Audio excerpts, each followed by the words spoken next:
Hey everybody, tonight we're doing kind of we'll do a beer review probably, or if it's a disaster I'll just send it to Jeff, but in early December, and it is now mid to late January, it's January 20th today, I got contacted by somebody who was wanting to send me their high gravity lager that they made. I said, by all means. So he got it in the mail from Delaware, it looks like, in early December, and I just checked on these dates, so that's a month and a half. Well, guess what just showed up yesterday? I got this USPS mail bin, and I took a few pics to show. Well, we'll go here first. So this was this box, clearly soaked in beer, and clearly it had come open. This thing has been rolling around the country for a month and a half. So the bottle on the right, even though it had the cap, had nothing in it. The bottle in the middle had a third, and then what I have left is this bottle on the right that actually is apparently mostly intact. Now what I don't know is if they froze and caused a little extra expansion and then the cap to come off a little bit, and that's why they leaked. The glass was not broken, so I'm wondering if they froze somewhere along the way. Certainly possible. So what I'm going to do is take the one good bottle I have, the beer soaked note letter that he sent, and we're going to give it a try. He made an effort to, this beer is quite a project to make, and then he made this effort to send it. So it's unfortunate that this happened, but we're going to go ahead and give it a try. What's interesting, or kind of interesting, is I see this beer has a pinky's worth of foam on top. And it's been sitting in my fridge for over a full day. So let's see what happens. Let's see if it's... Well, it still was carbonated. I believe he said it was bottle conditioned, so we'll leave some in the... Now, I don't know if you guys have ever had beer that froze in the bottle or a can, and then you let it unfreeze, and you know, it's just not usually the same. Alright, so let's talk about this beer for a real quick minute. It's about 90% pills, avant-garde pills. I haven't heard of that. And all the rest, Carapils.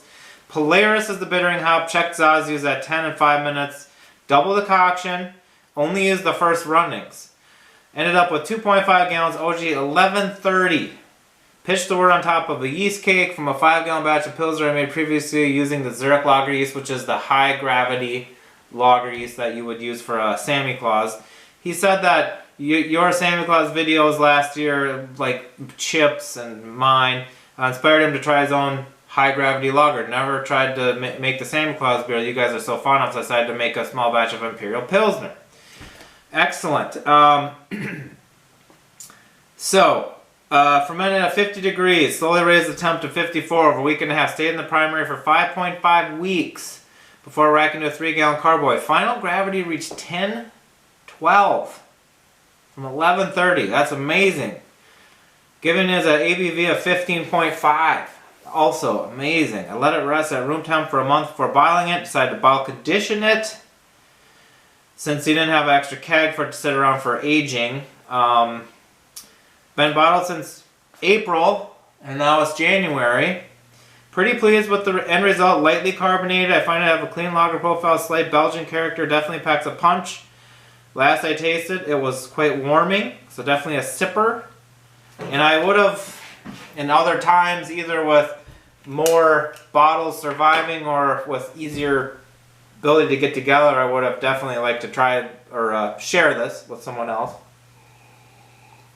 I get a strong malty character that is definitely similar to Santa Claus in the aroma, so I wonder if that has to do with the yeast or just, I mean, it's different than just like a really big ale, although a big ale like this would be sort of either like a giant hoppy beer, or maybe like a barley wine or Imperial stout. Maybe it's kind of a little bit like an aroma of like a big malty barley wine. It definitely does not taste bad. So whatever the problems were in getting the shipping here, and however delayed it was, and it's probably better it wasn't just like a tap fill. The fact that it's bottle conditioned means it can be in the bottle and should theoretically travel okay. What I mean is it can be in the bottle for a longer amount of time than if I just filled it from a tap like I do and I'm just giving somebody a quick sample. I should probably let this warm up a little bit. I might pause this and sip on it like he suggests and come back to it. Mostly I get predominantly a malty character. It is kind of clean. The Belgian-y comment is interesting because I'm not sure where that comes from, but I can kind of see that. I mean, it wouldn't be the lager yeast. I wonder if that's just a result of just a really big beer sometimes. If it just gets a character that almost tastes like it has Belgian yeast in it. I don't know how many hops there were, but it's not overly bitter. I mean, I would say it could probably be more bitter for how big of a beer it is. I don't know if it was, no idea what the kind of the hop charges were. I'm gonna let it warm up a little bit and then I'll do some final thoughts. But so far, Jeff, at least this one survived and it is drinkable. And as I sit here, I can tell it is warming. So that is a big beer, and hopefully you can squirrel a few away for, you know, several years and see how they change. Alright, I'll just do a little wrap up. It's probably been sitting 45 minutes or so or more. I've been goofing around doing some music. And one thing I've noticed is the hop bitterness is coming through a little bit more now. That would be expected if you let the beer warm up. I also am just really